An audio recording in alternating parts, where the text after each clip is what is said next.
Alors, mes petites étoiles, me revoilà pour le tirage de l'horoscope. Alors, je répète, je ne suis pas astrologue. S'il y a des choses qui ne vous parlent pas, ce n'est pas de ma faute. Je me fie juste aux cartes que je tire dans l'oracle astro. Et je vous lis les choses. Je ne canalise rien, je ne peux pas vous dire ce qu'il en est par rapport à votre signe et tout ce qui pourrait en découler. Ok ? Alors, je vais vous donner vos anges de naissance. Alors, du 23 novembre au 27, c'est VUL. V-E-H-U-E-L. Du 23 novembre au 2 décembre, c'est Daniel. D-A-N-I-E-L. Du 3 au 7 décembre, c'est Aasia. Donc, H-A-H-A-S-I-A-H. Du 8 au 12, c'est Imamia, I-M-A-M-I-A-H. Du 13 au 16 décembre, c'est Nanael, N-A-N-A-E-L. Du 17 au 21 décembre, c'est Nitael, N-I-T-H-A-E-L. Voilà, je pense qu'on est bon pour le signe du Sagittaire.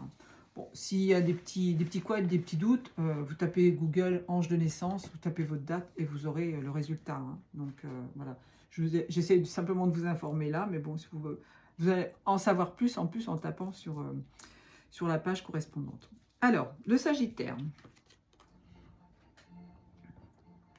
On te parle d'ouverture, d'optimisme, de justice et de connaissance. Fin de l'automne. Ok ? Je vous donne pas du tout le signe, enfin les caractéristiques du signe, parce que voilà, vous le connaissez, vous le savez, vous n'avez pas besoin de moi pour ça. Je vous dis, je ne suis pas astrologue, je ne suis pas en train de vous faire votre thème astral. Alors, la maison 5. Ah non, pardon, je reviens au Sagittaire. Je suis bousculée, je viens de recevoir un message là, je répondrai après. Ah, oh là là là là. Bon, on repart. La carte du Sagittaire te pousse à ouvrir ton esprit, tes œillères et à voyager, que ce soit physiquement ou intellectuellement. C'est peut-être le moment pour toi de découvrir d'autres horizons et de t'ouvrir à de nouvelles croyances. N'hésite pas à partir à la conquête d'autres pays, d'autres cultures, à te former et à te plonger dans des lectures qui te font du bien afin de t'ouvrir au monde. Ça, c'est pas que pour les Sagittaires, je pense que tout le monde peut le faire. Hein. Tu entres dans une période de profonde compréhension de la vie. C'est en faisant preuve de plus d'élan et d'optimisme que tu oseras te lancer et suivre la voie de ton cœur. Si une situation te semble injuste, accorde-y toute ton attention afin de dévoiler cette injustice au grand jour. Vous pouvez aller voir le tirage que j'ai fait juste avant, parce qu'il parle aussi de ça, c'est rigolo. Le Sagittaire peut parfois penser que seule sa vérité est la bonne, et ainsi faire preuve de dogmatisme envers autrui. N'oublie pas de rester à l'écoute des autres en gardant à l'esprit que toute parole prononcée peut être source de vérité. On a chacun notre vérité, bien sûr. Attention à l'énergie que tu mets, qui peut parfois être excessive. Prends un temps pour te poser et réfléchir avant d'agir, et ainsi éviter de commettre des erreurs dans la précipitation. Il y a aussi la carte du mental qui est sortie dans le tirage juste avant. Ça peut peut-être vous renseigner aussi sur certaines choses. La fin de l'automne est un moment clé pour le rapport à la question que tu te poses. C'est le moment pour aller de l'avant et vivre tes idéaux. Et si tu mettais plus d'optimisme dans ta vie, n'hésite pas à faire preuve de plus de générosité. C'est le moment idéal pour commencer une nouvelle formation. Là, c'est pareil, j'en ai parlé tout à l'heure. N'hésite pas à planifier un nouveau voyage. Chaque parole peut être source de vérité. C'est bis repetitas, mais bon, peut-être que vous avez besoin de l'entendre 2 fois, je ne sais pas. Alors, la maison 5, on te parle de créativité, d'enfants, de flirt et de loisirs. Ouh, il y a des choses qui vont renaître là, des choses que vous allez mettre en route certainement. La maison 5 représente tes relations amoureuses, tes flirts, tes enfants et ceux des autres, ainsi que ta créativité et tes jeux et tes loisirs. Si tu as tiré cette carte, c'est que tu dois prêter une attention toute particulière au rapport que tu entretiens avec tes enfants, tes relations affectives et plus particulièrement avec tes relations amoureuses. Ton ou tes enfants intérieurs sont également mis en lumière. Peut-être as-tu besoin de te reconnecter à eux actuellement et d'exprimer ta créativité. Cette carte t'invite aussi à profiter, à te prévoir des loisirs et à séduire. Alors, je vais un petit peu annoncer là, je suis désolée. On te dit, par cette carte, de te mettre en connexion avec ton petit enfant intérieur. C'est quoi le petit enfant intérieur? C'est la petite fille ou le petit garçon que tu étais avant de devenir un adulte, d'avoir des contraintes. Vous savez, un enfant, vous lui mettez une patate sous la table, faire s'amuser avec. Toi, si je te mets des patates dans les mains, tu ne vas pas t'amuser avec. Tu vas les éplucher pour les manger. C'est pas la même chose.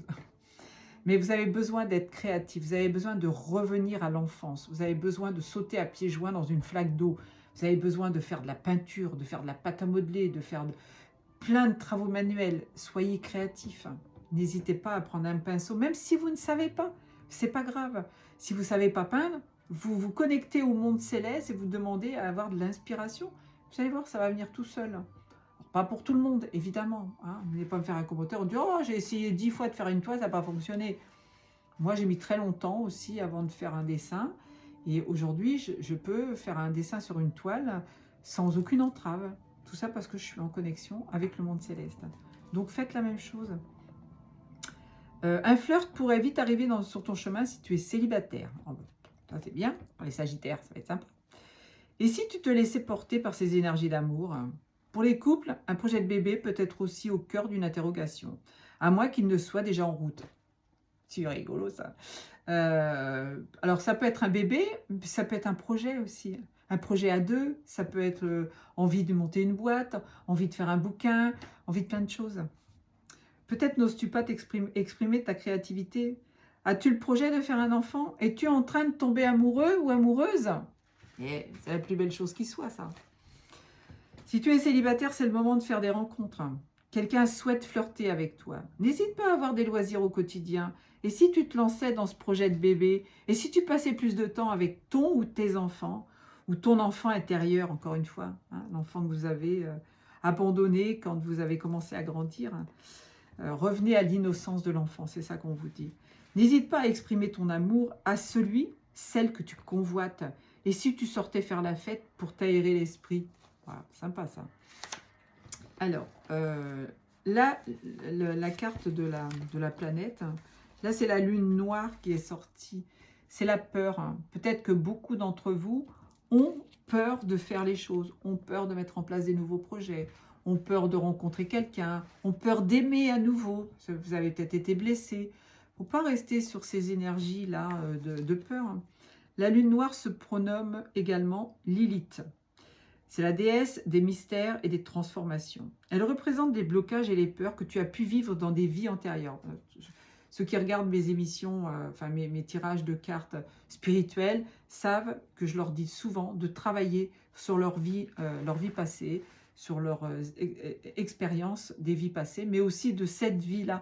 Vous avez des blessures à travailler, vous avez des blocages à éliminer. Si vous tournez en boucle sur une situation, c'est qu'il y a un blocage justement à éliminer. Donc faites appel à un thérapeute, il y a beaucoup d'exercices que vous pouvez faire.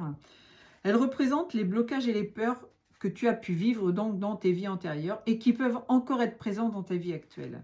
Elle vient également lever le voile sur tes peurs profondes et obscures afin que tu puisses les mettre en lumière et les transmuter. Si tu as tiré cette carte, c'est que tu dois prêter une attention toute particulière à ce qui te bloque actuellement ou a pu te bloquer par le passé.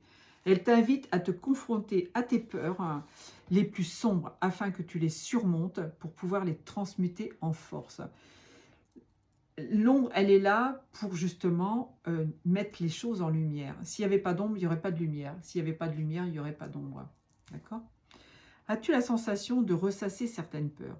As-tu actuellement des angoisses qui remontent à la surface?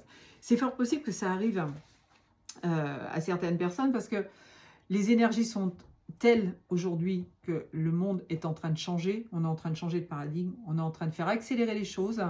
On est en train d'avoir une ouverture de conscience sur ce qui se passe dans nos environnements respectifs. C'est planétaire. Hein, c'est la planète entière qui se réveille. Certains ne se réveilleront jamais, certains sont en semi-réveil et d'autres sont déjà très bien réveillés. N'hésitez pas à aller demander des conseils aux gens qui sont déjà réveillés pour vous amener sur la voie. Tu es en train de te confronter à certaines peurs enfouies pour les débloquer. Qu'est-ce qui déclenche tes peurs? N'hésite pas à exprimer tes blocages et peurs à ton entourage ou à un spécialiste pour t'aider à les libérer. Tu vois, je parlais de thérapeute tout à l'heure. Une peur peut aussi être une sonnette d'alarme face à un danger ou une menace qui se présente à toi. Si tu as au fond de toi la peur de faire quelque chose, pose-toi la question, est-ce que c'est réellement pour moi? Est-ce que je dois vraiment aller dans cette direction? Voilà, ça regarde chacun. Encore une fois, si ça ne vous a pas parlé, c'est pas grave, vous avez eu le plaisir de m'écouter, de m'avoir dans votre salon. Vous savez que je vous aime profondément. Je vous embrasse. Et n'oubliez pas de vous abonner, de commenter, de partager. La petite cloche, le partage sur Facebook, et puis sur les autres aussi, TikTok, etc.